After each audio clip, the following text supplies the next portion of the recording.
Welcome. Yes, it works. Welcome to this EBA seminar on, this is a program, on Sweden's financing of UN funds and programs. And I think, is Sweden being taken for a ride? This is a subject that really attracts a crowd. I think we have a waiting list out there. Now, the format for this session will be that we will start with a short introduction from OECD. Piera Tortora will tell us a bit about the multilateral financing landscape. After that, our main authors, Stephen Browne and Thomas Weiss, will introduce their paper, which is available on the desk right there. After that, we've had a distinguished panelist to discuss and comment upon your report, and I will come back to the panelists later on. And back and forth between the panelists, the authors, and Pierre, and then we open up for Q&A. We have a 90-minute session, so we start right away. So right away, what is EBA? Well, it's the expert group on development studies formed some 3-4 years ago. It's a committee on the Ministry of Foreign Affairs here in Sweden. Myself, I'm Torgny Holmgren. I'm member of this committee, and we meet more or less, not on a monthly, but every 6 weeks to discuss and also take decisions on what to be undertaken under the auspices of EBA. So what we do, we commission reports, and we ask authors to provide their ideas and their recommendation.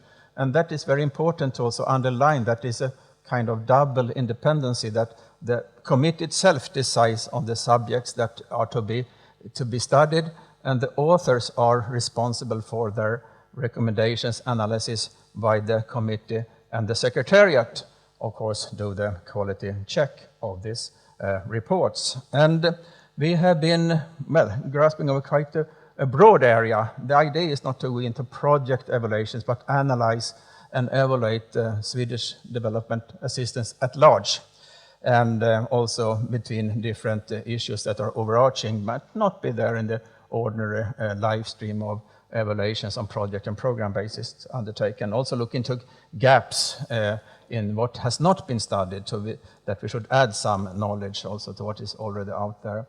And the idea is to bridge research and policy into practice eventually. Now, without further ado, I would like to invite Piera Tortora from OECD to tell us a bit about the landscape of multilateral funding. Please, you are also dealing on a day-to-day basis, I think, with these issues in your hometown of Paris, advisor on development finance. Please.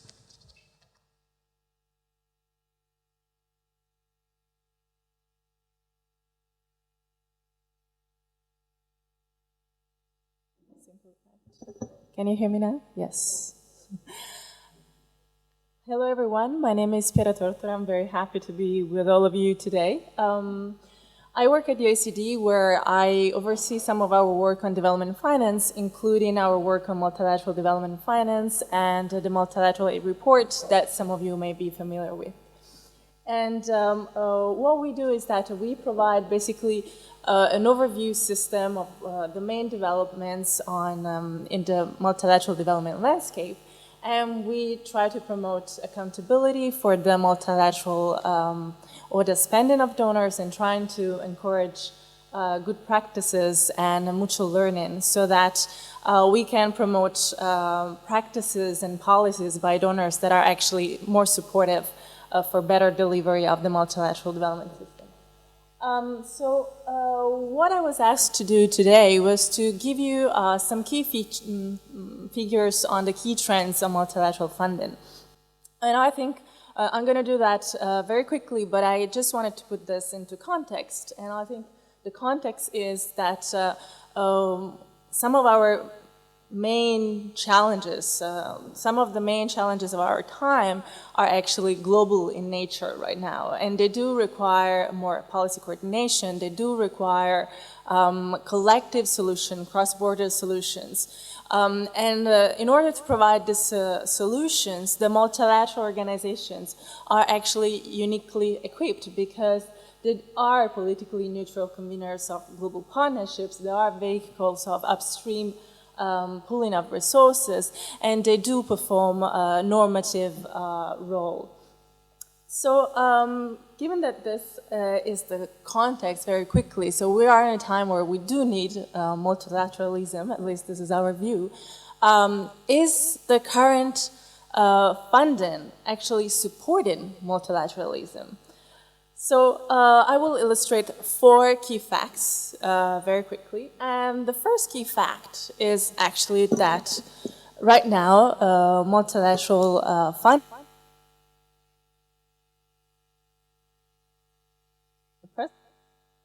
So as you can see from this graph, we had increases in multilateral funding up to the Addis Ababa Conference for Financing for Development in 13-14, but now in 2015, actually, multilateral funding has decreased slightly. So it's now 55.7 billion, which is a slight decrease compared to the previous year. So for the first time, actually, we have a slight decrease. And this is also happening at the same time as a total increase in ODA. So while the total official development assistance is going up, actually the part that is being channeled to the multilateral system is going slightly down, which means that the share of multilateral aid has actually moved from 41% of ODA in 2014 to 39%. And this, of course, translates into different things for different multilateral organizations. We had very successful, in a way, replenishments of the World Bank IDA in 2016. Some other multilateral organizations have seen significant increases in financing, but some actually, like the Green Climate Fund, for example, but some organizations are recording actually very significant decreases, including ILO and some of the regional banks. Now, the second key fact that I wanted to highlight here is that actually the part of the financing, if we look into not just the aggregate financing, but we look into what we call core finance and earmark finance. So the resources that are channeled directly to the budget of the multilateral organizations and on which multilateral organizations have leeway to spend according to their mandates, and resources that are actually earmarked for specific projects, this last part is actually the only one that has increased in 2015.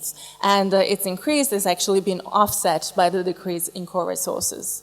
If we look at a longer time period, we actually also notice that this part of earmark funding, which is more transaction heavy and which has deep implications for the incentive structure of organizations that receive it, has been the part of financing to multilateral organizations that has increased the fastest. And so its share in the total multilateral funding has moved from only 23% in 2007 to 33% in 2015. Now, if we look at the multilateral organizations, different groups of multilateral organizations are impacted differently from this earmark finance. So the UN funds and programs are actually the organizations that relied the most on this earmark funding. 77% of the financing of UN funds and program in 2015 was earmarked. And if we look at the trend over time, we can see, so if you look at the left panel, there you see the evolution of core resources. It's not in volume, it's just indexed so that you can see just the evolution. But if you look at the dotted line, that's what happened to core financing of UN funds and programs. And you see that the financing has been going down. The core base has been eroding over time. So the trend is always below the 27th level. And it's only because of increases in earmark funding that actually total financing to UN funds and programs that you see on the right panel has been going a little bit up and down. But if you look, for example, at the World Bank, the weight of earmark funding is much less. And actually, both core funding and earmark funding have increased over time. So that's why, even if with some fluctuations, you have an overall increasing trend for the World Bank. Now, let's look at individual donors. And the third key fact that I wanted to highlight to you is that in 2015, there have been large decreases by some of the large multilateral providers, including the US, as you can see, and the United Kingdom. So in the bar, you can see actually what happened between 2014 and 2015 and the total financing from these providers.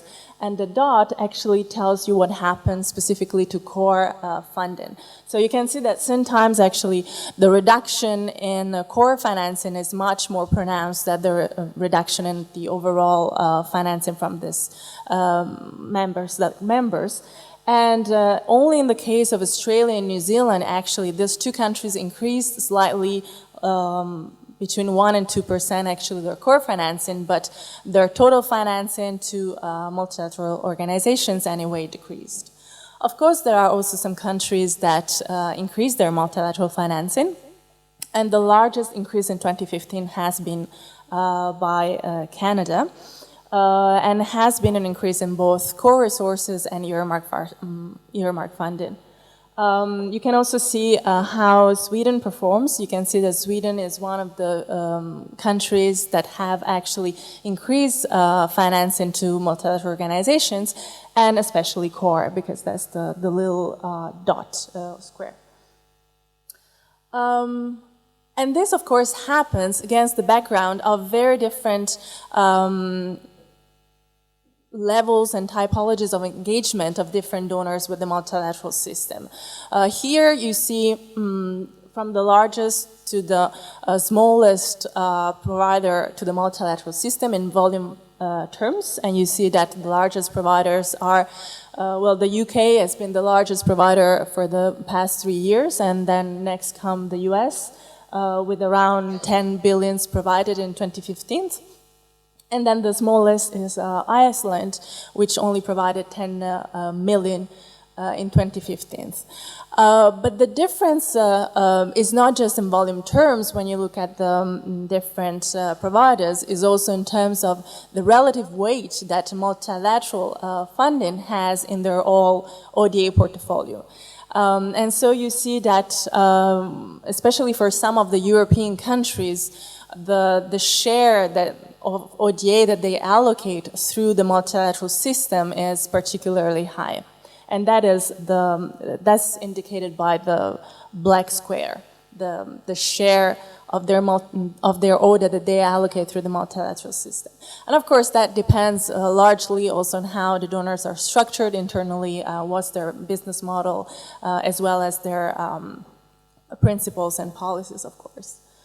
Now, the fourth fact that I want to highlight is that increasingly, actually, the funding sources for multilateral organizations are becoming diversified. So, of course, sovereign states still represent the largest source of financing for multilateral organizations, and for many multilateral organizations actually really rely and depend on a handful of sovereign states, and that's sometimes very challenging for them.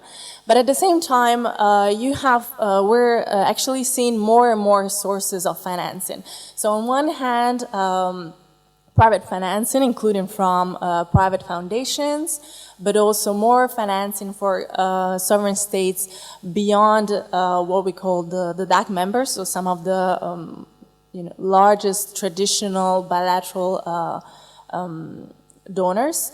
And also we see much more of financing to multilateral organizations that come from other multilateral organizations, for example, the IFIs and the Green Climate Fund, etc., that channel their resources through the UN.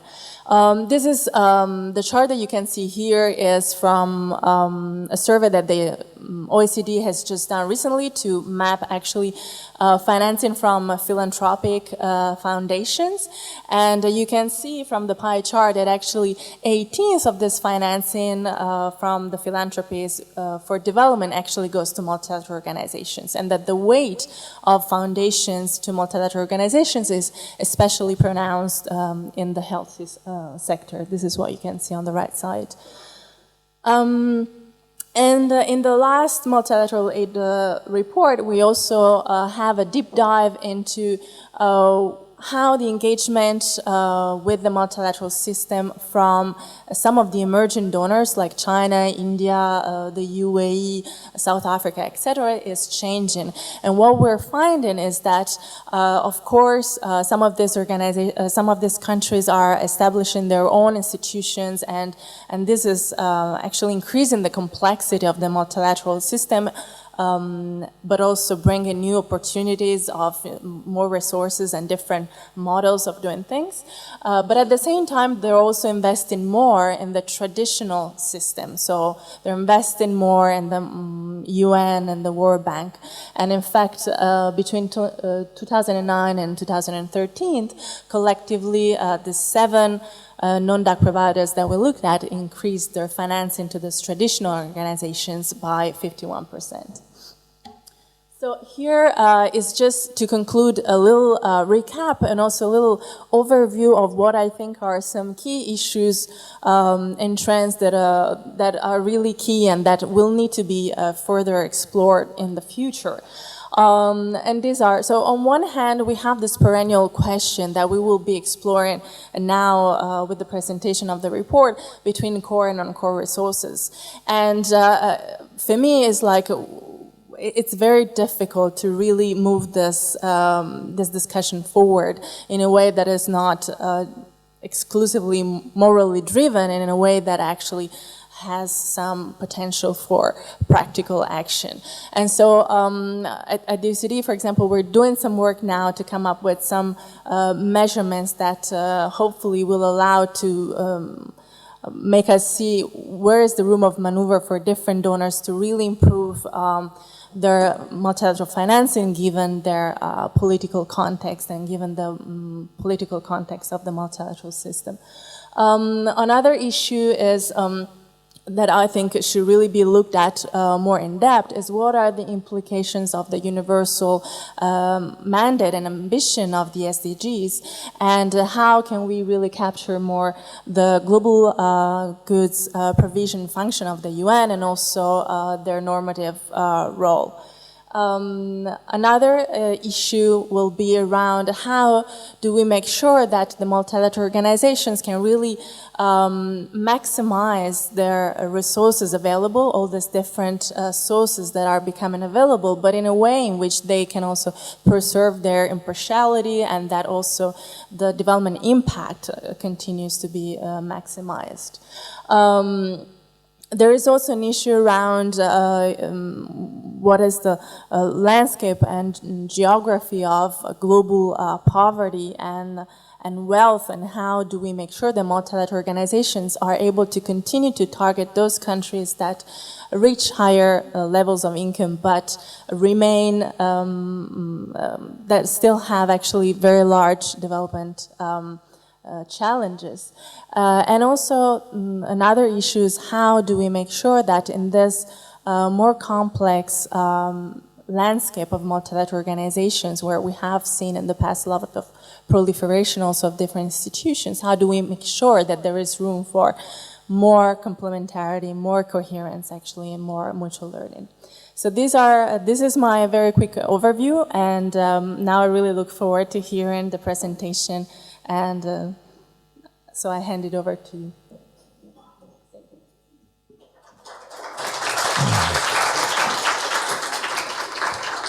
Thank you, Piera. Very interesting also on the statistics, what is going on right now in multilateral funding. So next, we will have a presentation of the IBA report on Sweden, Financing of UN Funds and Programs, Analyzing the Past, Looking into the Future. And the authors are Stephen Browne, you're co-director of the Future UN Development System, the FUNDS project, and a senior fellow of the Ralph Bunche Institute for International Studies at the City University of New York. And also Thomas Weiss, presidential professor of political science at the same university and graduate center on Andrew Carnegie Fellow. And you're also, of course, in the FUNDS project, also a co-director of that. So the floor is yours, and we are eager to listen to your presentation. Where are we heading, and what is Sweden's role in that?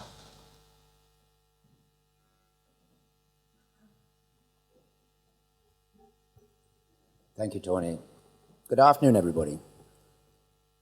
I feel I should start with an apology, because talking about the UN to a largely non-UN grouping like yourselves, it's quite confusing to stumble across the proliferation of acronyms, which may seem like a second language. So if you'd like to keep your thumbs on pages 1 and 2 of the report, you will have a guide through the thicket of this alphabet soup which afflicts the UN system. I'm not going to help you with the first slide, because I'm going to start by this chronology. I have, this is the entire UN development system that is about to appear. Down the right-hand side, I've put those pre-existing specialized agencies, of which there's some 16, all the way from the 19th century. And as I click through, we will see the target area that we've been concentrating on in our study, the emergence of the funds and programs. And I do this for a special reason.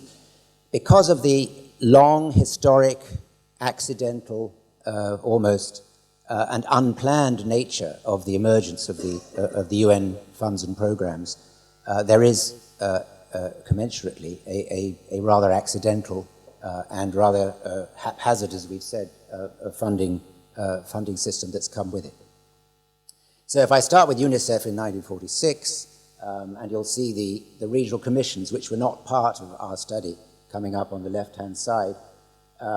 We see others emerging through time, and then when we get to 1965, we have the first merger of two pre-existing, the Special Fund and the EPTA, I'm doing it again, the Expanded Program of Technical Assistance, which becomes UNDP, and so on through UNFPA, UNEP, until we get to 1997, the creation of UNODC, again, which was an amalgam of two pre-existing secretariat divisions.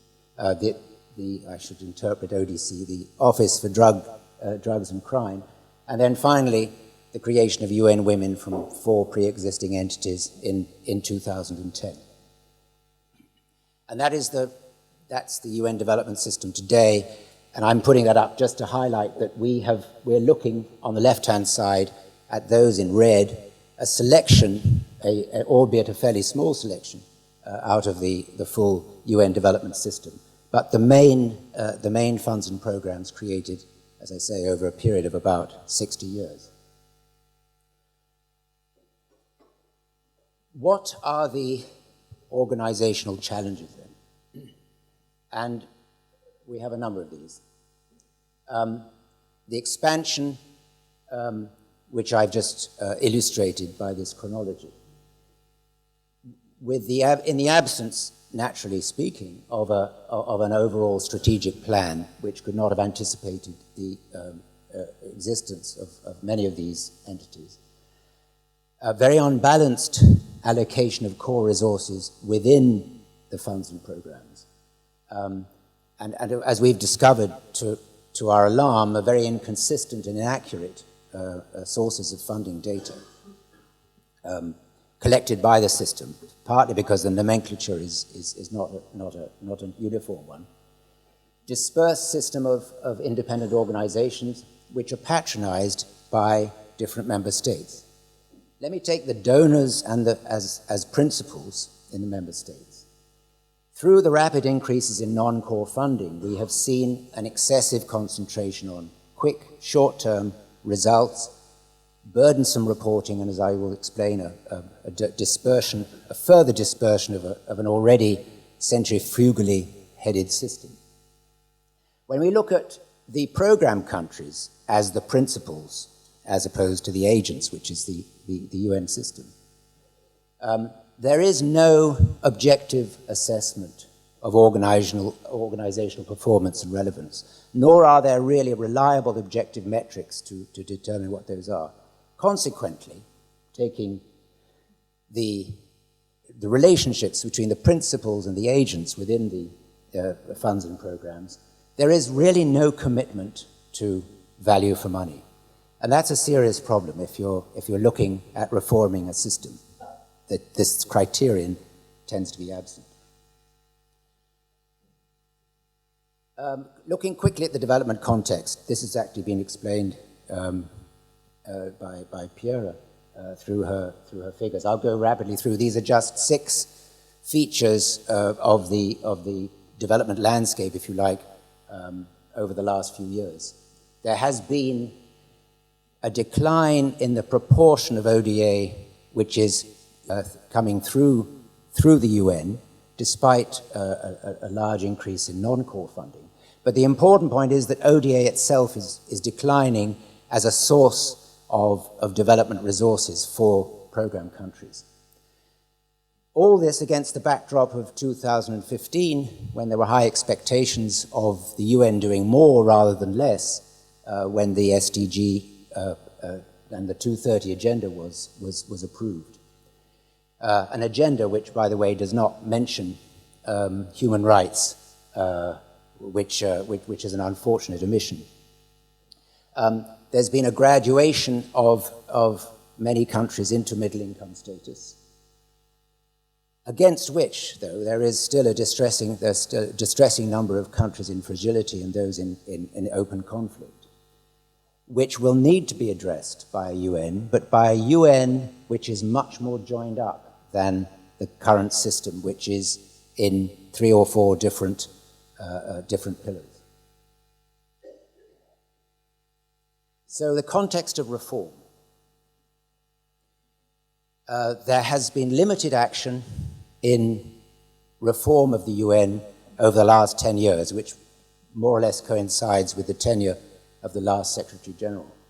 The last full comprehensive blueprint for reform was in 2006 with the Delivering as One report, which has still not been fully implemented.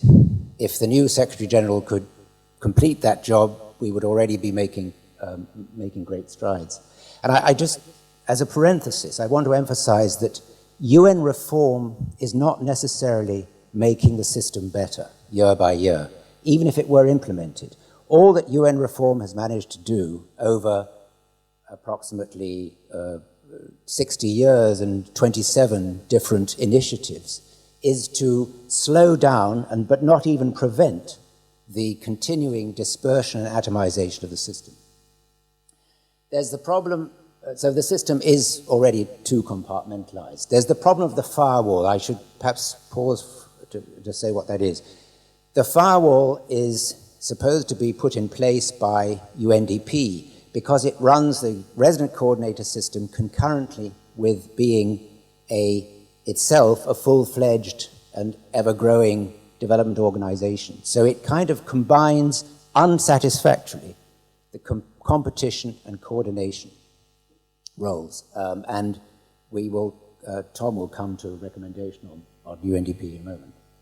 There is no single head of the UN development system. There's a chair of the UN development group, but this is not a person who, either before or now, is an authoritative developmental expert who's in a position to make strategic decisions regarding the allocation of resources and people to the different priorities addressed by the system. And then, of course, the member states themselves are resistant to change.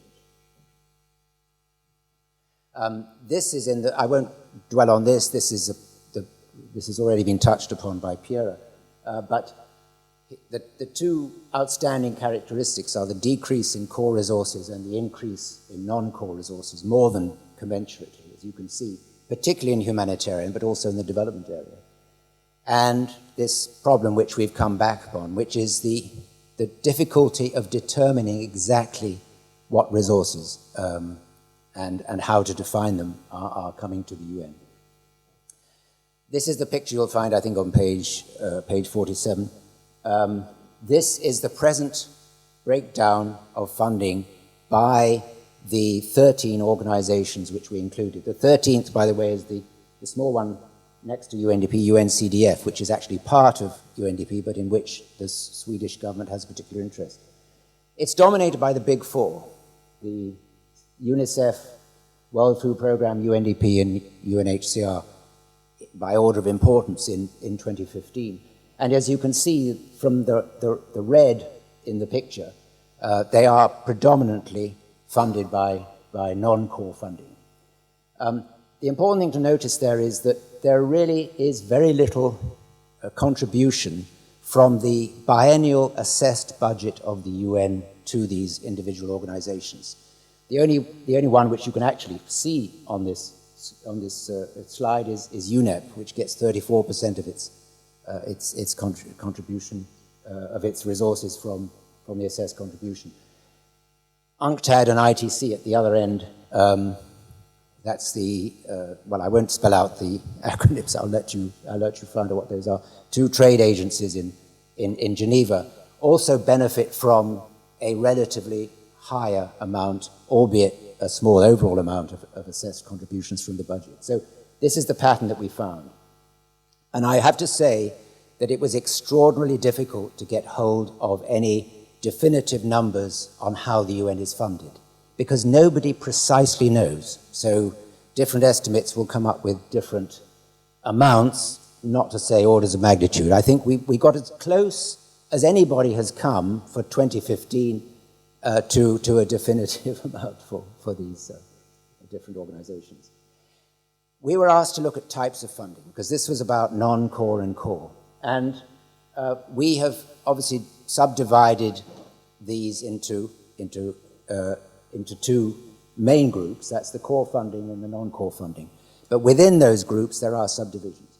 So core funding is either from the assessed budget of the UN, which is pretty modest, or it is from voluntary core, which is what dominates in UNICEF, UNDP, and the World Food Programme.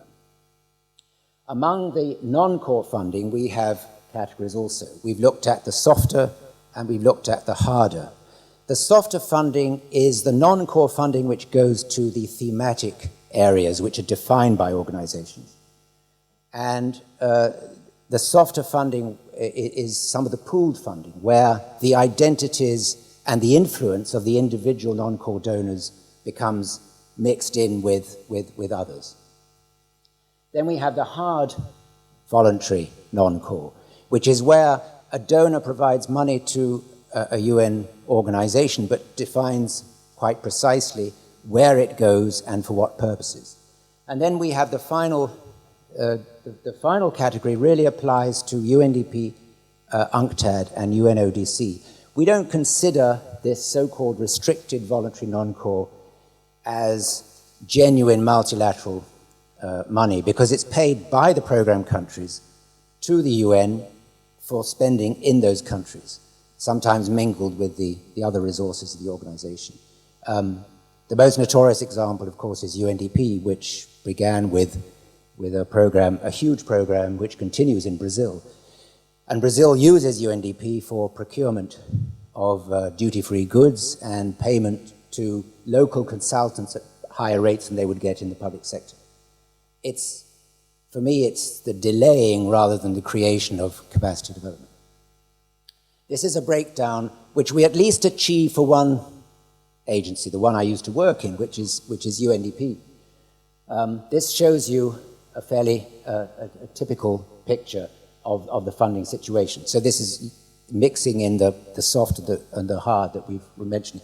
But the important thing to see is that in the northeast corner, you've got voluntary core, which is only 13% now, and it used to be 80% about 25 years ago. So there's been a steady diminution. And the hard voluntary non-core is now the majority of the funding in UNDP. So there's a heavy influence of the donors.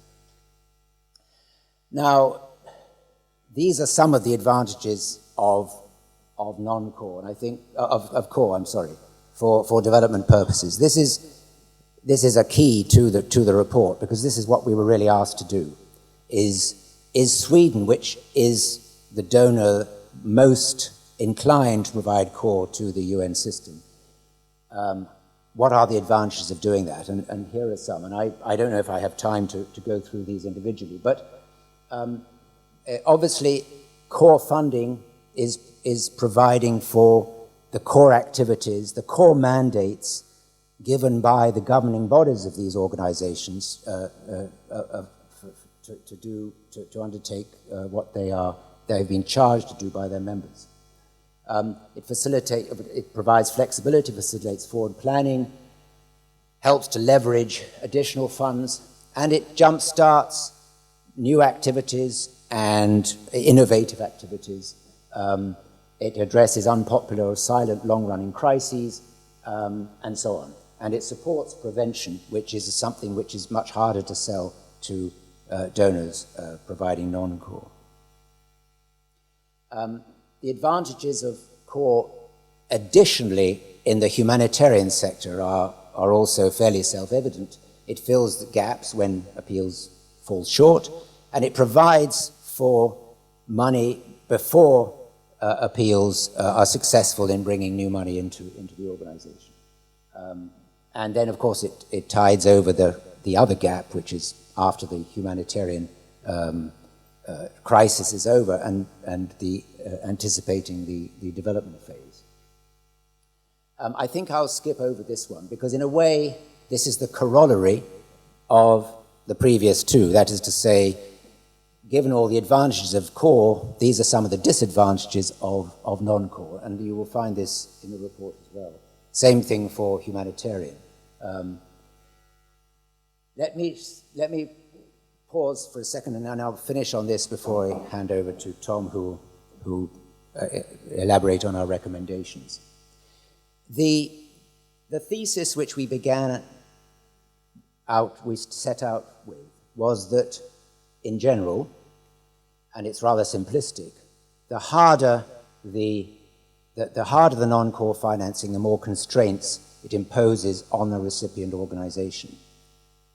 That is generally true, but there are what I've called mitigating factors. In other words, there are ways in which organizations which receive predominantly non-core funding can attempt to ensure that that non-core funding responds better to their central mandates.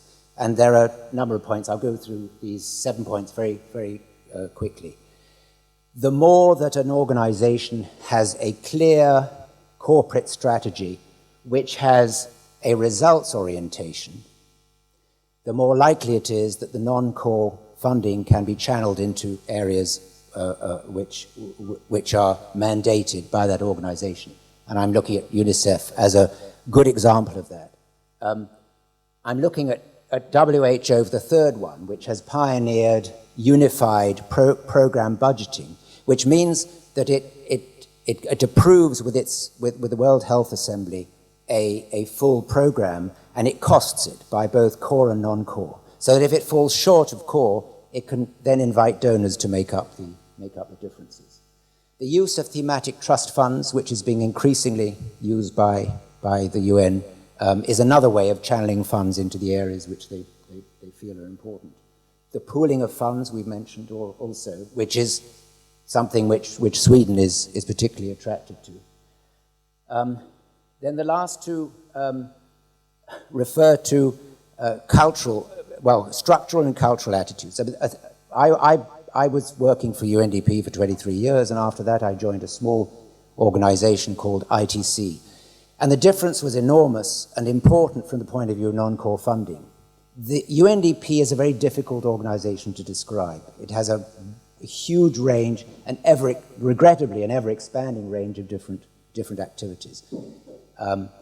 ITC, on the other hand, is much more focused. We went to the donors calling ourselves 100% aid for trade. So the narrower the focus, the clearer that an organization is, the more compact, the more likely it is that non-core can respond to the mandate of the organization. And then I end with the last point. UNDP was one of those organizations that could never say no to anybody and still doesn't. And I think that's actually a weakness. It's a very serious weakness. If you're sure of your mandate and you have a strong strategic plan, you should be able to say where you want to welcome and where you don't want to welcome non-core resources. And that brings us to our recommendation.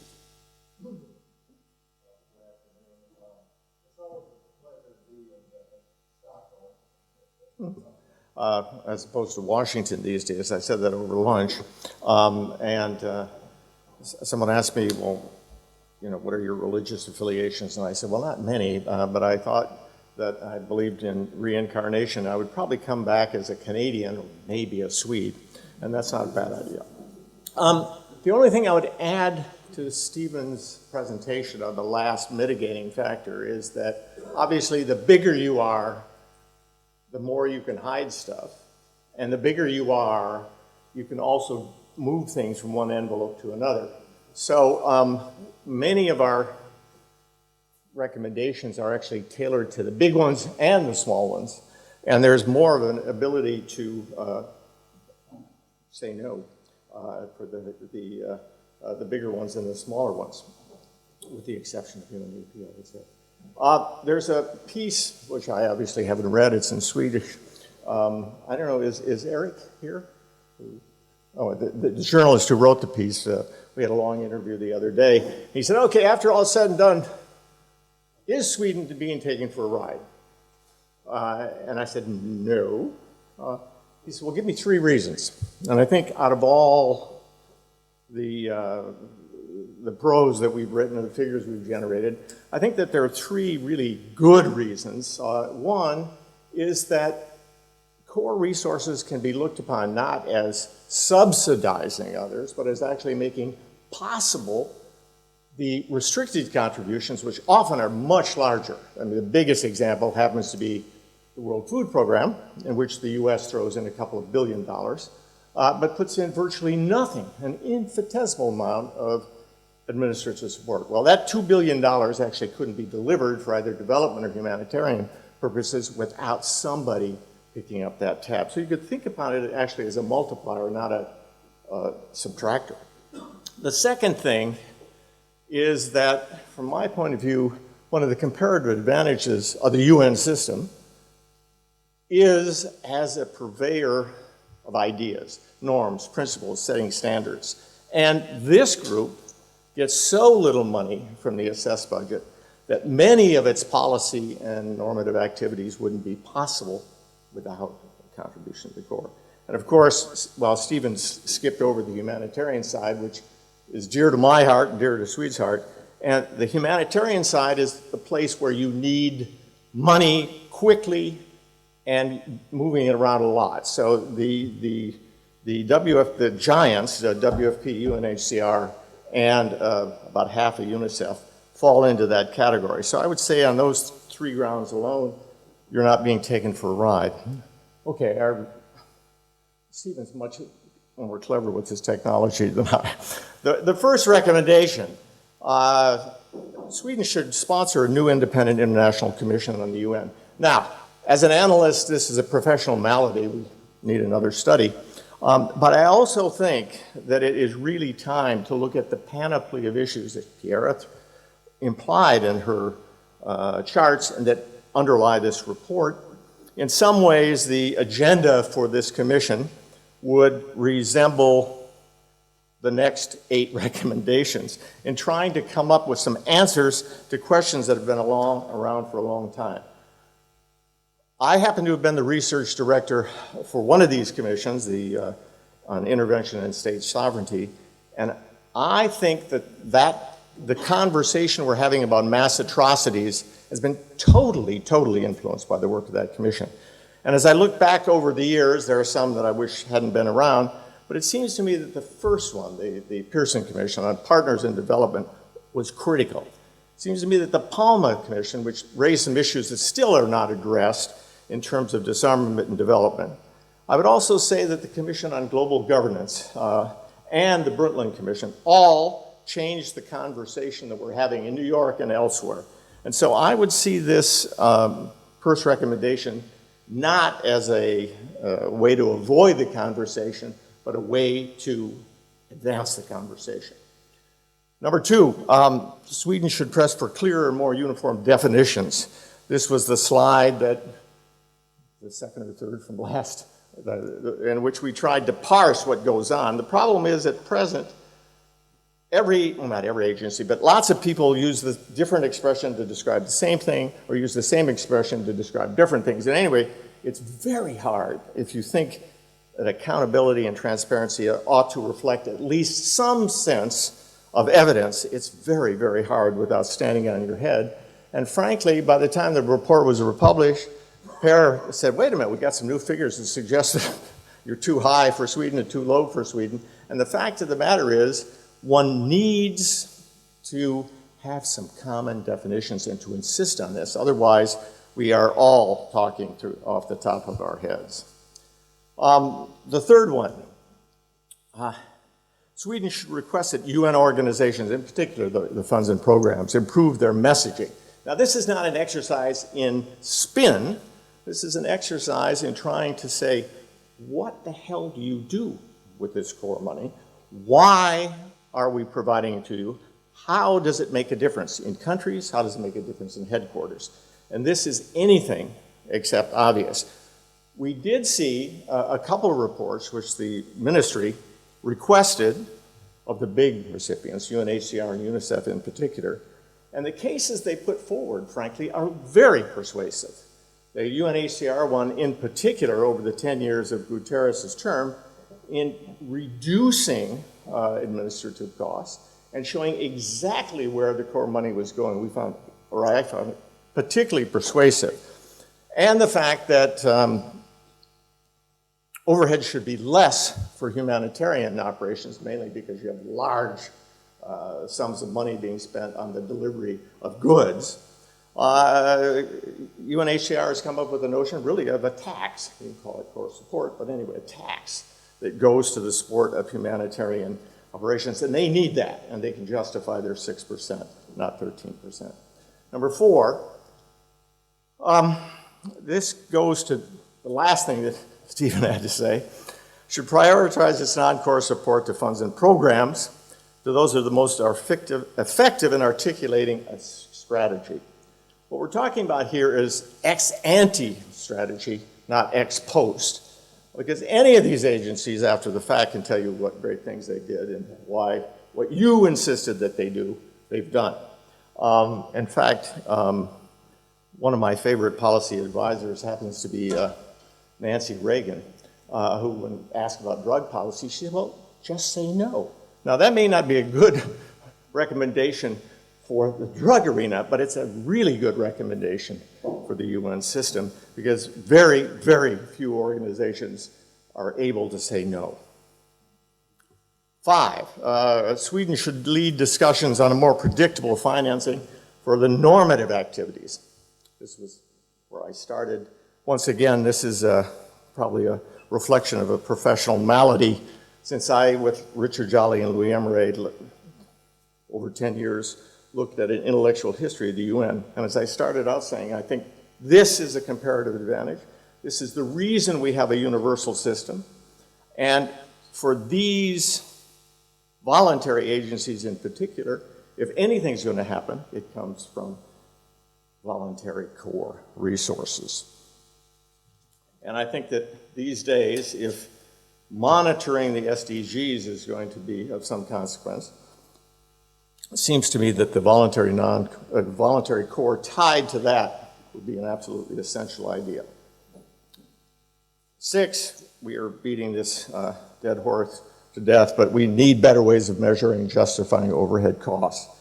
One of the things that probably had Stephen had more time talking about his own experience, and it's in the report, is that the race to the bottom and the idea, well, we charge less, so it must be better, and an indistinct notion across the system as to what is a justifiable overhead seems to us just aberrant. And therefore, we would like to have a way of avoiding the rubber economics that we know exist in all agencies, and to come up with standard ways of measuring what is a justifiable overhead in which kind of context, which kind of country, which kind of agency. 7, Sweden should increase its contributions to pooled and core funding, especially for humanitarian action. Already we found very intriguing the MPTFO, the Multi-Partner Trust Fund, which in many ways does, in a centralized way, tries to put together donors and recipients, or whatever euphemism we want for the countries that are accepting money, and tries to lower the kinds of transaction costs that are always entailed with reporting and monitoring what goes on. So in our view, everything from the Central Emergency Response Fund and the Peace Building Fund are really good ideas. I'm going to end up with 8, although there's 8 and 9. 9 says Sweden maybe shouldn't have its mom and pop operations in the UN system of favorite activities, which may not be justified other than by, in some minister's mind. But the recommendation 8, and we think this is particularly important in light of the fact that there's a major increase in the government budget, much of which is going to go to the UN system. The Sweden should, withdraw its non-core funding from UNDP with encouraging it to emphasize the original role. One keeps forgetting that the expansion of the EPTA and the special fund in 1966 was supposed to put a central funding capacity and a central coordination capacity in the hands of UNDP. At that point, actually, Stephen, it was not only 80% core, it was 100% core. And over the years, that focus, which actually is the original reason to create UNDP, and in my view, the most needed function in this messy system, the coordination role runs smack dab into the desire of UNDP to increase its own bottom line, in fact, to keep it from going down. And so there are more and more activities which lots of other institutions are much better placed to deliver than UNDP. And so Guterres, and the firewall came from his quote to ECOSOC, which I think qualifies as the Understatement of the Year award. The current firewall between these two functions, that is coordinator and executor, is insufficient to guarantee the level of impartiality that would generate confidence within and outside of the system, I'll say. So we think that if you can use this new chunk of money or parts of the new chunk of money to insist that UNDP does the job that nobody else can do, we think that would be a good idea. Why don't we stop there? Thanks a lot.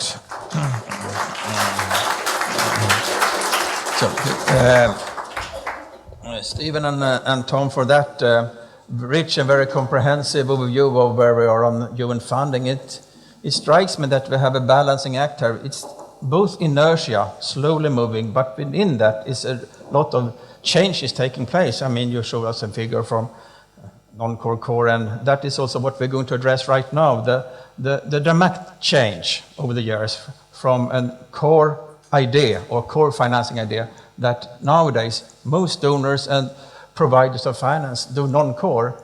And I will ask now our panelists that I soon will invite to the stage one common question. Do we need to rethink the way that we are funding the UN funds and programs? Because it seems, I'm an economist and I often think about markets, the market is not there. Donors are doing differently than we would like them to do. Do we rethink? But now, first panelist is our State Secretary for International Development Cooperation and also Climate, Ulrika Modéer. Please come forward. And just to start off with what Tom and Stephen just told us, that Sweden is either we are a leader or the odd man out, because we are a core provider, which not many donors nowadays are doing. does that serve us well? And what do you think about the system as such? Do we need to rethink how we fund UN funds and programs, please? Thank you, and thank you for this possibility, and thank you to the authors of the report, to EBA, of course. I think that the report provides a very good and valuable ground for discussion here in Sweden, but perhaps this discussion is needed even more in other countries than in Sweden, because when we ask who are we, I do think that Sweden is the odd out nowadays, because we believe very much in what the report says, how it describes how things have developed, or well, the lack of development, perhaps, if you talk about reform, but also about the quality of financing and the quality of the discussion among the member states. But still, we believe that, and this was also said initially, I think it is very important that these times need not less of multilateralism, but actually more of multilateralism, because we have so many challenges to solve and so many opportunities that we can take on to showcase that the world can move towards a sustainable direction. And I think that the framework and the decision of the Paris Agreement in 2015, I mean, they give really good ground. And I think what gives good ground is also to see, and this is, I think, also prove that Sweden is a very particular and perhaps odd country. I mean, which other country would gather a bunch of 100 people Thursday afternoon in November to talk about different mechanisms of financing a multilateral system? So, I mean, from the government side, we have engaged, and so has former governments in Sweden, with regard to reform, with regard to quality of financing, and using quality of financing as a true engine of reform. So I can just say that, I mean, many of the recommendations that are spelled out, most of them, if not all, I mean, I believe that they are completely true. I believe that Sweden is actually already working on some of the recommendations, and of course, I mean, we need to discuss this, and we have tried to discuss it. I mean, we were also heading the Utstein group last year, so it's not as if these discussions are not going on, but it's really difficult also to make them move in the right direction. And I personally, I mean, if you would follow me, I think some of you are, I mean, you would see that I'm actually a state secretary talking quite a lot about core funding and trying to prove why this is so important for the change that we need to see for more efficiency and so on. I mean, we live in a situation with more protracted crisis. I don't need to explain this to you in the audience, but only 37% of the humanitarian needs are now funded. And then all of us here know the importance of working on prevention and long-term development and on the bridge between humanitarian assistance and long-term support. So of course, I mean, we need to work, we need to understand, and we need to make others understand the reality that we see. And we need to make change and see how to do that. And I think, I mean, it's good that you say that these recommendations are doable. Because of course, with the experience that we have with regard to working in reform process, we also need to see reality and see what is actually doable. Of course, I mean, we should head towards the stars, but I mean, if it's not possible, we need to do what's possible to do, because we need the system. And it has been referred to, I mean, it's not only about all the needs that are there and what we can do, but it's actually also about the normative part of the system. I mean, we also live in a world where we see since 2012, 60 countries restricting legislation with regard to basic and fundamental human rights. And we see a discussion not only in the Global South, but also a discussion among member states in the EU with regard to this. So of course, Sweden needs to do what we can do, and I do think that we also are doing that, and we are challenging also. I mean, this government has opened up and become more transparent with regard to how we guide our work with the funds and programs.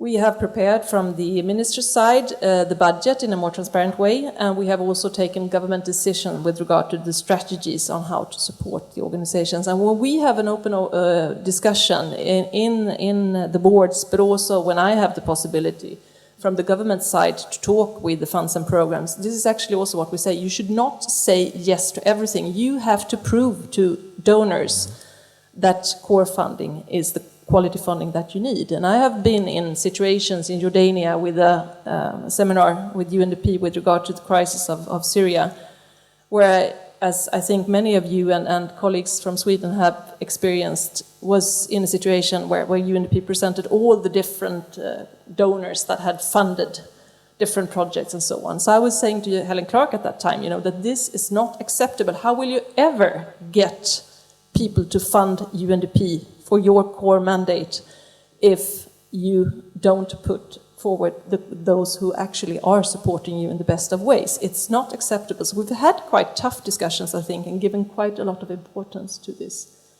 during our term also in government. But I'm looking forward to the discussion, and I'm looking forward. I feel inspired and assured that we need to continue, and of course taking on the recommendations. But I do hope also that this report can travel a bit, so that we also have fruitful discussions in other places, because that's perhaps even more needed than it is here in Stockholm. Thanks, Ulrika. Please stay on. You mentioned travel, and quite a short travel is when you go to Brussels. Do you get EU member states to change their mindset or go more core than non-core? What is the situation right now when you discuss with fellow colleagues from EU states? Well, since I am this kind of semi-politician, being a state secretary but appointed by a political party, I find that the knowledge is still there. If you talk to the people from the countries, from the ministries or from state agencies, I think this is also important to say. I mean, you would know this perhaps in the room, but when we talk about core or project funding, and you also state that Sweden has also project funding, of course. I mean, it's also the relation that we have between us planning on a long-term basis from the ministry, and then Sida also allocating support directly to UNDP, for instance. So I acknowledge that, and of course it's part also of how we work with Sida as a state agency. But still, the knowledge is there, but I believe that we have a situation where there is much more self-interest and perhaps less of knowledge and understanding at the very top political level. And perhaps also because we've seen development where a lot of ministers combine their responsibility. Often it's aid and trade, for instance. And I think that we need to have this discussion at the political level, but make good use of all the knowledge that is there and what we have learned over time. And there are different forums of doing that. The Utstein Group, for instance, is one forum that we need to use more. And it's the Netherlands who are chairing the Utstein Group this year. So I think the knowledge is in the Netherlands, but we don't see the result in how they finance. Thanks. And I learned once upon a time that Utstein is a monastery in Norway. Anyway, now, Lennart Båge next on the stage. And Lennart, you have a lot of experience from different dimensions in UN funding. You have been running IFAD, the International Fund for Agricultural Development, most recently heading Sida, the Swedish aid agency, but also you were part of the DAU, or the UN Secretary General's special high-level group on UN system-wide coherence. So please, Lennart, from your experience you have done a number of replenishment as well on IFI. Could we use that model also in UN funding, and what is your take on the core, non-core issue? Thank you, Torgny, and thank you for having me here. I think that's an interesting question, and that leads me into saying that maybe the most interesting figure in this report is on page 44. If you have the report on page 44, you see a diagram over the core and non-core contributions from DAC countries to multilateral organizations. And then you see that what we discuss here today, the UN system, UN development system, which is very important, is the odd man out. Because if you look at the other entities, the IFIs, etc., their core is dominating. So the issue of core, non-core is really a long-standing issue. Already 25 years ago in the Nordic UN development project, this was a key issue to be discussed, and core was going down. Now it's gone down over 25 years, much more in the UN system.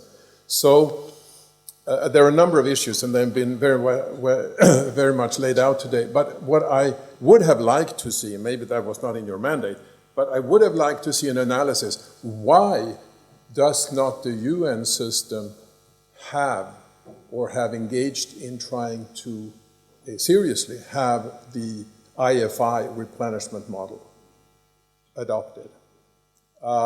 Because it's been advocated, it was advocated in the Nordic UN project 25 years ago, it's been advocated, but it hasn't happened. So it would be interesting to try and understand why is it so difficult to do this. And it's not because it is the UN, because as you said, Torgny, I was the head of IFAD for 8 years, and IFAD is a specialized agency, as you can see on this little chart that you had in the beginning of the UN, but also is set up as an IFI and built on 3-year replenishments, where donors come together and agree on a funding package, on a burden sharing, and on the policy parameters broadly, but leave it to the board to implement it. So you get coherence and consistency, and you also get, as I said, peer pressure to get a burden sharing that is acceptable.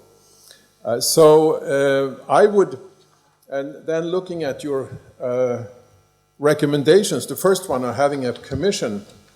Now, it may need to look at all the, what you call the realistic things that you enumerated, that you need to look at.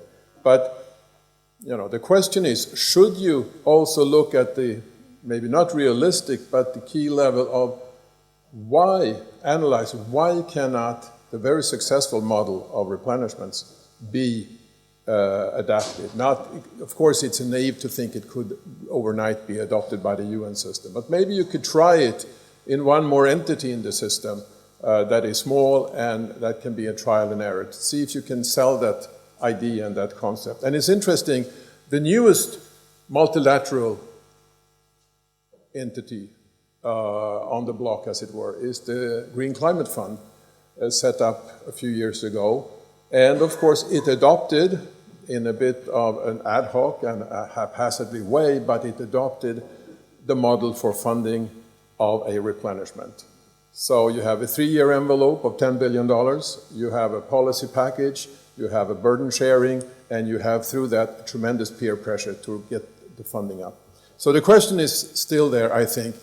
Analyze why has it not been possible for the UN to do this, and would it even be possible to see if the UN could adopt more of that model, which is actually, as page 44 shows, that's the norm. The UN with dwindling core funding is the odd man out. Thank you.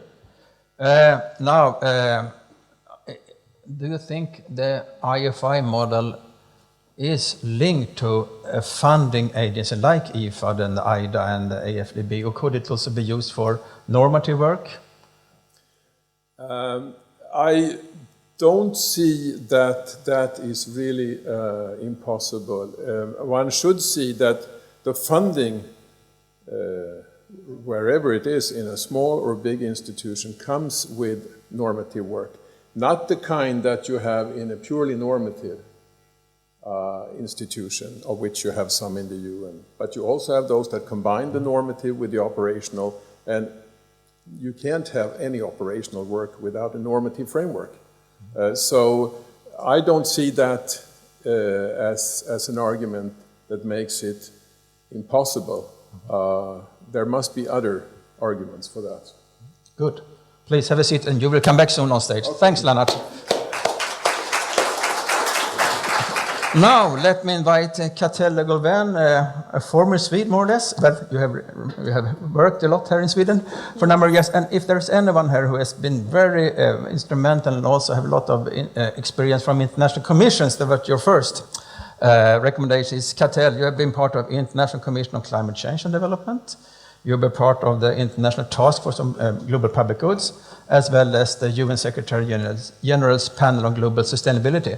Nowadays, you are Policy Planning Chief in UNICEF, and does this model serve UNICEF well? And yeah. Thank you. Have a seat. Thank you. So I'm the panel person. I'm the panel girl, and if you want to be reincarnated Swede, I'm the undercover Swede. People think I'm Swedish. I'm not, huh? But I've worked here a lot. I'm delighted to be here. Thank you for having me. And indeed, this. I don't know if this system serves UNICEF well, or if UNICEF has adjusted to that system to continue delivering for children. And I think that's the point I wanted to raise here, and raise some reason how UNICEF has adjusted that maybe can be useful when we think about, what the broader system could do together. And I also have some views on the Independent Commission, if I may. Yes, please. So the first thing that I wanted to say, and that was mentioned before, is that there's been in UNICEF an effort to increase efficiency, right? Really cutting down costs of the functioning of the beast to show that we were more effective and then, attract more core funding. And that's come with 5 other points in terms of responding to this current state of funding. The first one is an effort in the strategic plan to be very clear when it comes to our mandate, which is clearly embedded in the Convention of the Right of the Child, but also really connected to before the MDG and now to SDG. So as part of these big agendas, what's our niche? Our new strategic plan has only 5 result areas, which are clearly connected to the SDGs. And everything else then is based on that. And the flexibility between these two extremes of core and not core is found around these 5 areas for which we have thematic funding. So then donor who wants to earmark more can put into these funds. And that's been an important part of us also in having some flexibility in the more marked type of funding. The second point I wanted to raise is about the fact that we're using some of the core funding through a formula that we have to allocate a minimum money in every country in which we operate. And that's a way of using core funding to apply our universal mandate, something else that can be used more generally, which means that there is a minimum allocation across countries for that normative work. My next point is about trying more and more to exemplify what are the results that we get for kids with core funding, and try to be, advocates to that, together with Sweden very often, who's like, principled front runners here. And that's important because you've shown in your presentation that there are very strong advantages to core funding for our functioning, but we can put numbers next to that. And as you said before, they're pretty powerful. I mean, for UNICEF, it really allows us to be the first responders in emergencies, right? Before you can fundraise for an emergency, you can be there if you have core funding to respond right away. It's definitely facilitating our investment on long-term transformative investments like disaggregated data, like innovation, etc. I mentioned the normative role, 99 million last year of our core funds were spent on these cross-area issues that couldn't be funded otherwise. Another important point that was not on your list is the fact that core funding helps UNICEF be an independent entity, right? Function as an apolitical organization for children in different, sometimes hot political contexts where we're not seen as being sponsored by a donor to achieve something. And that, I think, is very important for the UN with the normative role. And finally, I have to say that, 84% of our support to our core funding is spent on programs. Only a minority of that fund is spent for headquarters function. The final point here is that it also helps us bring a continuum between humanitarian action and development action, right? And that's easier because UNICEF does both humanitarian and development, but that's very important for the UN system moving forward. So very concretely, what it means is that when we give cash in emergencies, because we have core funding, we can also reflect on how that cash is connected to strengthening a social protection system in that country as the country comes out of conflict, for instance. Am I speaking too long? Commission. Yeah, already? Yes. No, yeah. Yeah. So, these results are very important, and they're very important to monitor, to put forward, and to articulate, to advocate for core. Yes. On the commission. So I've done a few. Several of us have done a few. The idea of replenishment was put forward by several of this commission. One that we worked with on global public goods. So. It's not new, right? And I think that it's true. Like you, when I read the report, I was missing two things. I mean, one was on the drivers of that state of affair. How come we're here, right? And so, of course, there are the IFIs doing better, but there are also huge foundations today who are going in a completely different directions, looking at multi-year funding, cutting overhead costs at the Ford Foundation, the Gates Foundation. So what can we learn from that for the UN? Our market analysis in terms of fundraising and Unicef also shows that more and more direct citizen contribution is untied. And by the way, we get a lot of that money from all of you in Sweden. I mean, you know, you are our fifth larger contribution to non-governmental support. So how do we tap directly into citizens? Same question. So I was missing that you know, learning from outside. And the other part was the second part of the title, which was about looking to the future, right? I mean, that issue about core and non-core is very topical now, but what would that mean in 10 years, right? We have a number of trends we need to consider, and I think this commission should look at beyond fixing the toolbox that will completely transform the toolbox and the financial toolbox. We have a growth of financial technology, which coupled with peer-to-peer finance, makes that people in Sweden can directly pay for someone in the middle of Africa without needing an international organization. What does that mean for the UN?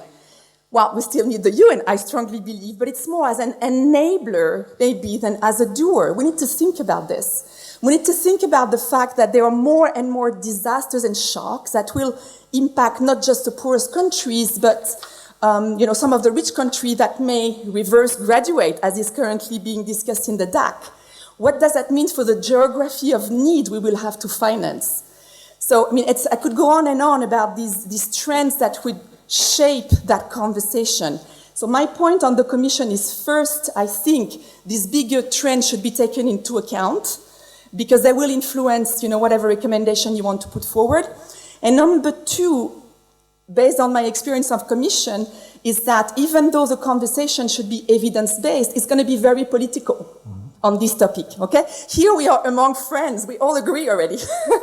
But so what will matter in that very commission is to have those who don't agree, to try and, you know, bring that coalition around countries like Sweden. Thanks a lot, Katell. Thank you. Stay on. No, don't leave. I will ask all panelists, the authors, and Piera, Lennart, Ulrika. We have a few mics here, and I will soon open the floor. Time is running fast for you to address issues and questions. But first, if there is some immediate reaction from Stephen and Tom, 30 seconds each, then I open up for audience. 30 seconds, yes, if there is something that you would like to address immediately. You will have a... Ulrika, one of her points I certainly take to heart, which is one of the main emphases should be drivers of change, and maybe to come back to Lennart's other point, drivers of continuity. That is why inertia seems to reign supreme, so that both drivers of change as well as drivers of keeping things the same as they are. I think that's a good idea. Can I, have my 30 seconds reacting to what Lennart said about, you made the connection between normative and operational. You actually said that without norms, you know, operations don't mean as much. And that is the contrast between where I worked in UNDP and where I often wanted to work, which is UNICEF.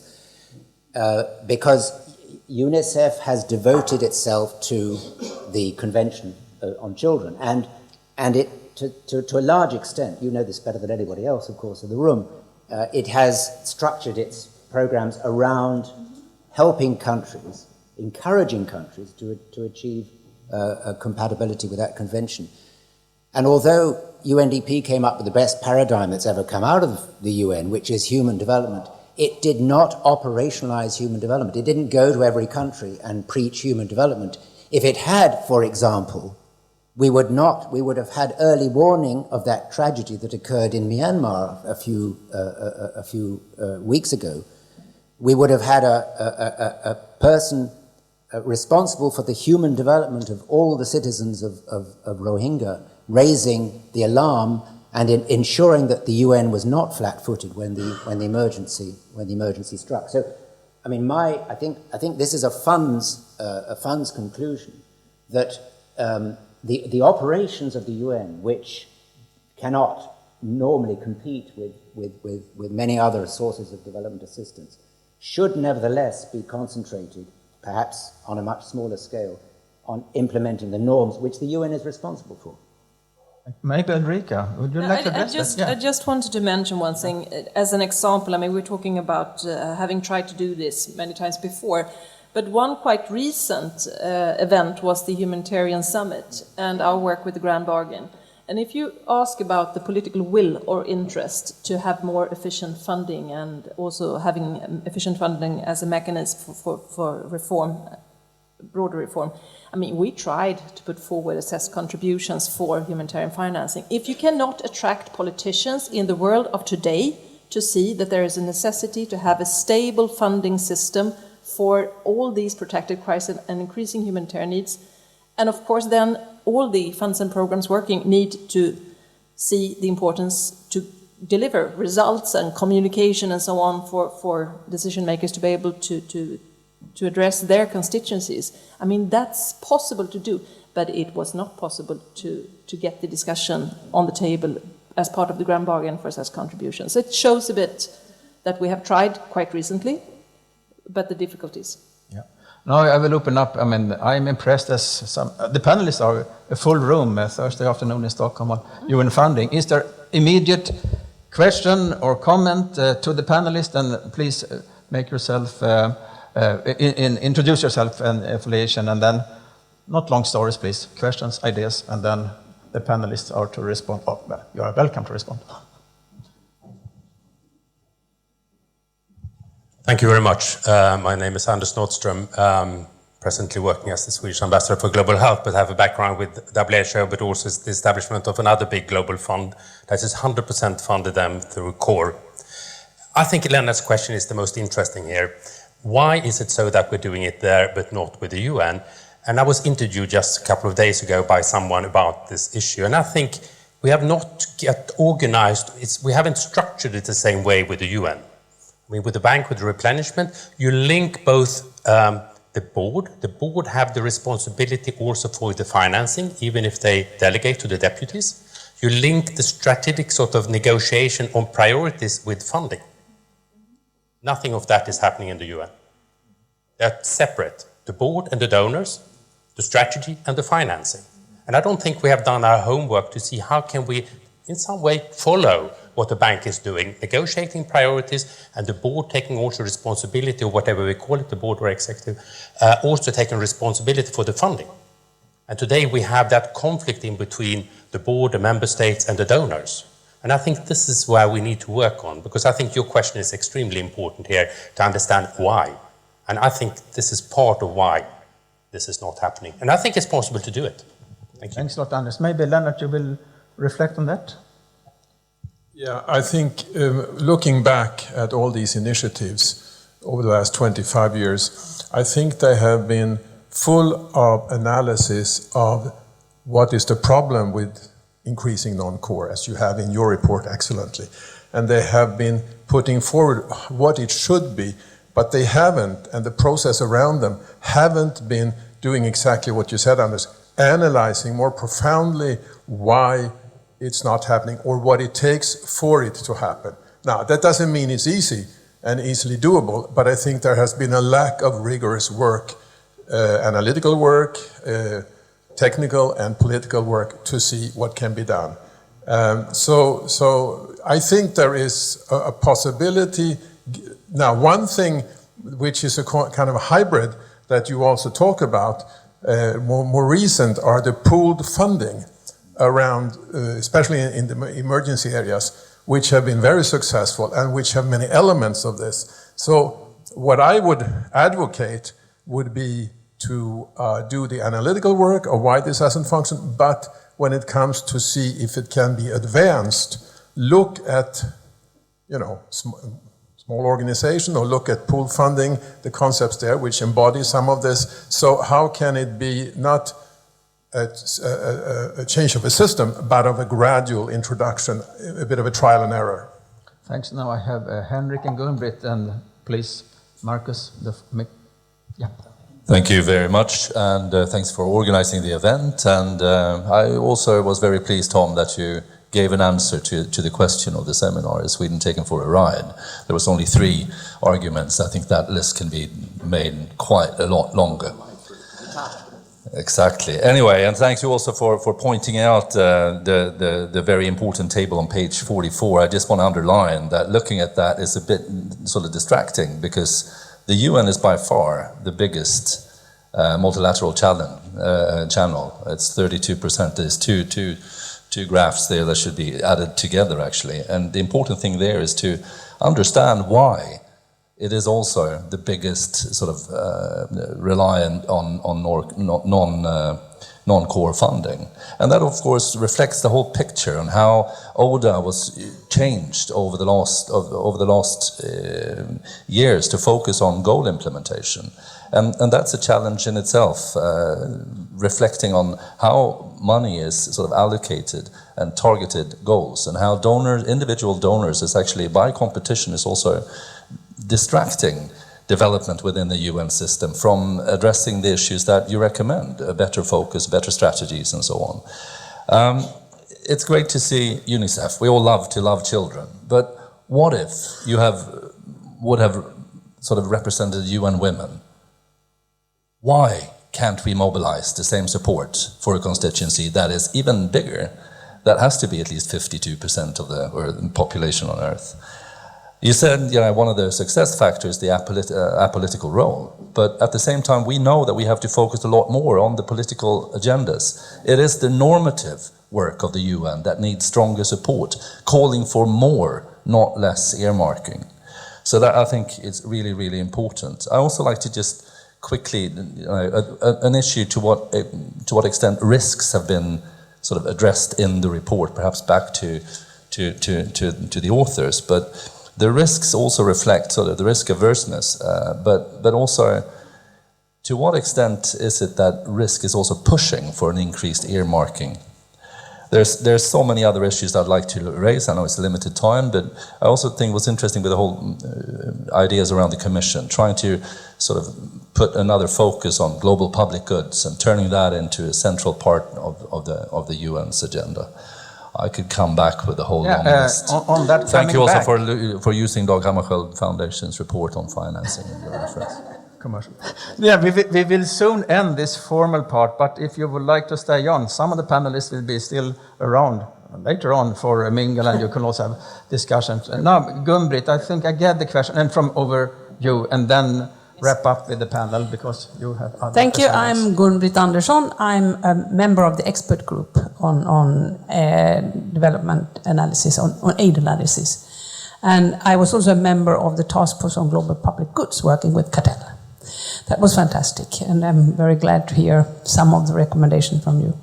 I have been asking myself, since we commissioned this report, why do we look only at the funds and programs? What about the specialized agencies, which are really the normative, should be the normative core of the UN system?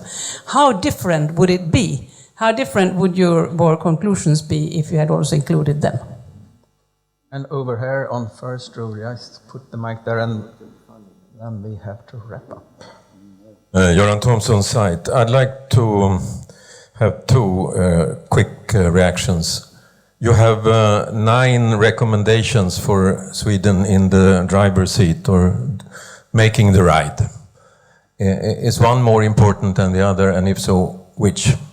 What I also lacked a little bit in this excellent report is more ideas for transformation, action. A little bit that has been alluded to before, SWOT analysis. So the second question would be, which are the best friends here? Because even if Sweden is good and, power and that kind of stuff, which is the team on the right? Thank you. Katell, 30 seconds on UN Women. Could the repetition of UNICEF success? I think there's been several evaluations that have looked at the UNICEF business model to just try and identify the different parts and see how it can be replicated. It's a combination of factors here. It's 70 years old. Okay, it's a grandpa in the room. There is obviously an undisputed mandate that works with everybody all the time. And there is also a combination of a fundraising system that is very unique and marries, public fundraising with private fundraising. And that's been very important for the model of UNICEF. So I think it's a combination of factor and of political moment as well, right? I mean, the UN Women was not born in a strong support for multilateralism era, on the contrary to UNICEF. Stephen and Tom, which is the most important recommendation you think among the 9 that you have provided? One each. Let's make it 2. Well, the first recommendation was kind of the overall one, and I think what we've taken from this is that there are aspects, I mean, which because of the discussion has been enlarged somewhat, we could add to the terms of reference of that funding commission. The commission came up sort of rather late in the analysis, and it wasn't our original intention. And of course, it broadens the terms of reference of the study that we've been asked to do. But of course, as soon as you begin to think about a funding commission, I think then some of these things which have been mentioned here today would be very important to include. Let me just say that concurrently with writing this, I also wrote an article which was published in Global Policy on vertical funds. I do think, and it wasn't really part of our mandate, but I do think that there are lessons that the UN can learn from the vertical funds, and I recognize there's somebody here who's been associated with those. Tom, do you agree on the recommendation, number 1? I'm going to do 3 other things quickly, because actually Lennart, this idea of the replenishment model and would that work is, I'd forgotten I'd read that in the Nordic report 25 years ago. I really got to think about that one. The politics of the UN, of course, are very different from the politics of the IFADs. A second thing, I would like to dissent from the UNICEF model for raising cash, because UNICEF, if it's not sui generis, it's pretty unusual. And UNHCR is trying to move into this arena. My problem with this is that these are intergovernmental organizations, and states are supposed to be funding the budget, so I don't want to let states off the hook. And this happens to be the model that happens to exist in the United States, so that the more the private sector does, the less the government does. And I think within the UN system, we have to keep government feet held to the fire as well. Thank you. Now, coming to the end of this session, and I would like you all, because we are looking into the future as well, and I think you showed us a graph, Stephen, that back to 40s and the 50s, and what will the system look like, not looking 60 years ahead, but in 2030, when the SDGs should have been fulfilled? What is your wish, and what is the realistic view of this system with funding of the UN funds and programs would look like? And I will start with Ulrika, going this way. I gather that we have a gender-balanced podium here, but it's also very balanced in the way that you are seated. Yeah, thanks. I know that you have some other assignments, Ulrika, so please, if you start, what would you like to see in 2030? When the goals are fulfilled. Yes. Do we have this core, non-core? I'm looking forward. And what is realistic? Well, I mean, as I said, sometimes we have referred to this before. We talk about a world beyond aid. Of course, that's a world that we want, but we will not want a world without development cooperation, because we need cooperation and we need multilateralism, and we will need that even if we have reached the goals, because there will be new challenges and new opportunities, of course. And I mean, just to end on a perhaps more positive note, and once again saying that, the knowledge is there. The world leaders took really important and quite bold decisions in 2015. Even though nowadays we are in a situation also where, we are discussing about false or true facts, but still, we need to believe that we can have an evidence-based discussion. And if that discussion is there, then we need also be able to discuss what is actually efficiency within the system, with regard to financing and with regard to coordination of the specialized agencies and the funds and programs. They are good, and we need, doable once again. We need to work on best practice. There are best practices, and step by step, I believe. Might be a new commission and so on, but I believe that, and we are thinking about this in Sweden, that best practice on the ground to showcase what works on the ground, and actually also can communicate those who fund the system. And those best practices are there, so I think we should start very practically with the best practice. Thanks. Katell, will we see more of UNICEF type funding arrangements in 2030? So I think my wish for 2030 would be to have a more agile UN, and not just at headquarters, because a lot of these recommendations are also focusing on, the headquarter parts, but a more agile UN on the ground through the country teams. In the end, this is where it matters. So if a UN reform that gives agility to these teams to deliver on that agenda of 2030, and governed, and that includes finance, by the same governments, i.e., those who are, and you're right, maybe, the UNICEF model, but those who are in our board are also our financiers. They're also those who've signed the Agenda 2030 and the Paris Agreement, and those who are financing the replenishments. It's the same governments. So a system that would also bring alignment across this. And Lennart, will we see more kind IFI-like type of financing of the UN funds and programs?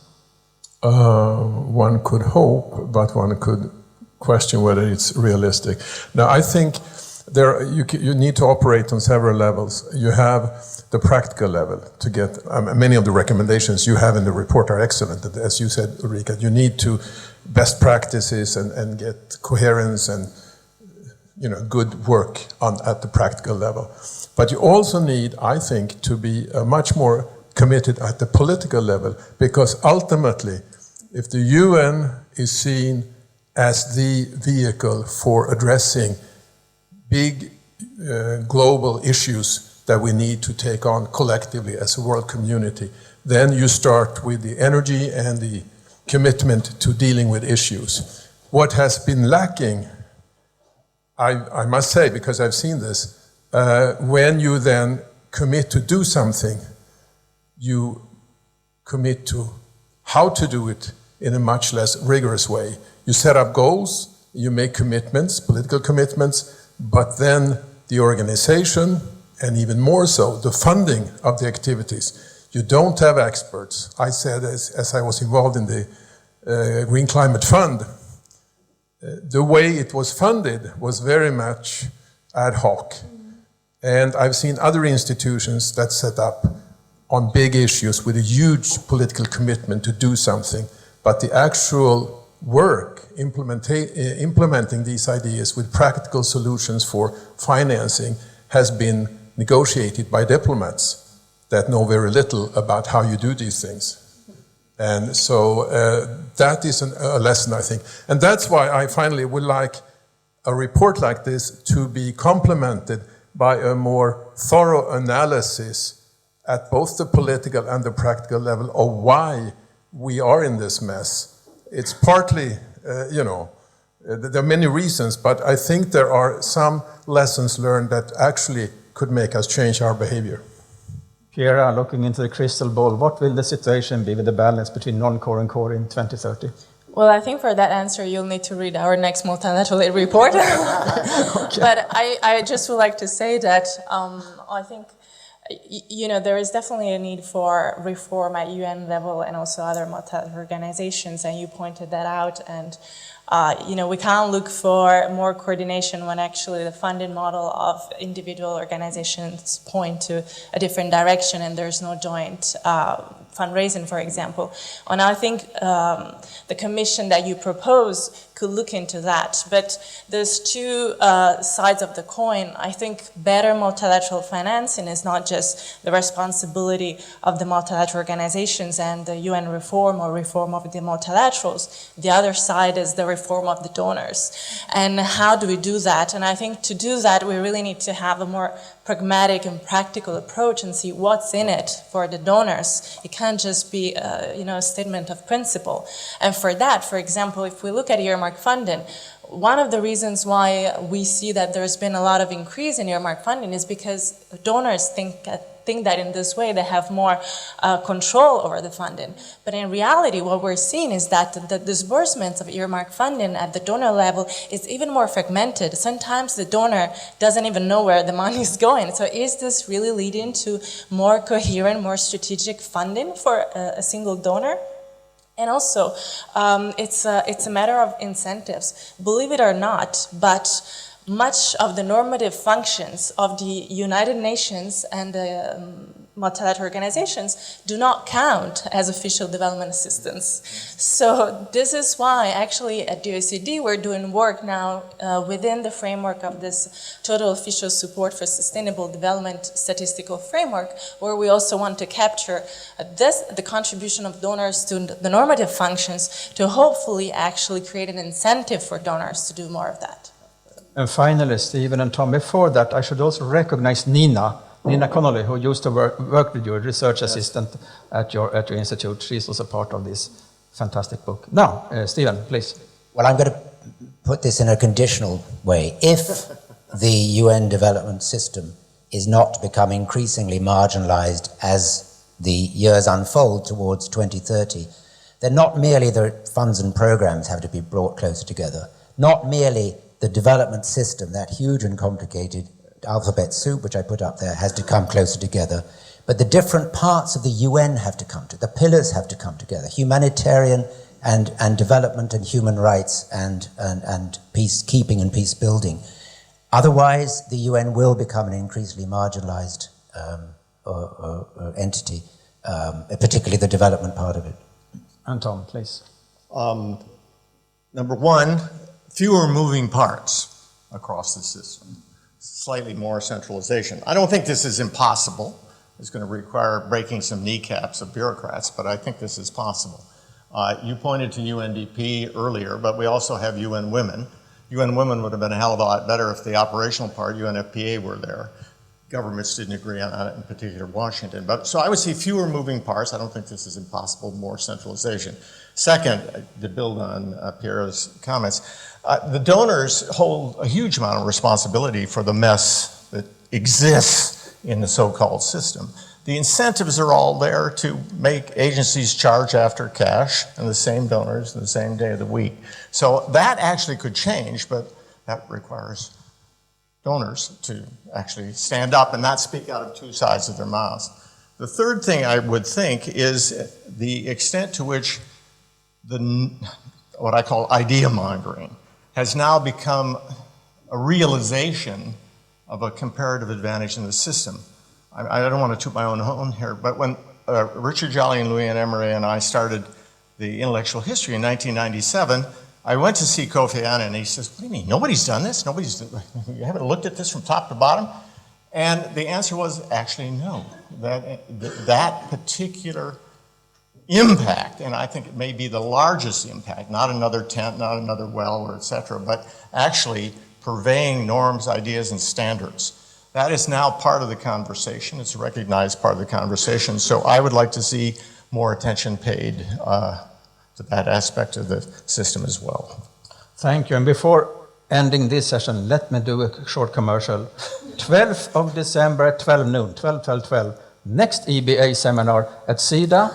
And the title is Development Progress from the Bottom Up, Improving Knowledge of Swedish Aid and Geocoded Data. So 12 at Sida. Now, join me a big hand for this panel.